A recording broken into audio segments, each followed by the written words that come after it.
raining in Atlanta, Georgia, and traffic jam.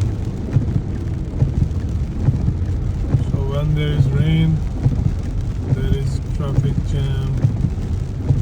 That's a must because people get very excited and they do accidents.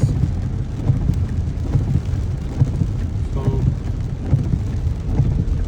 we got a lot of rain today, and now you can see the traffic, back-to-back traffic in Atlanta, Georgia, USA.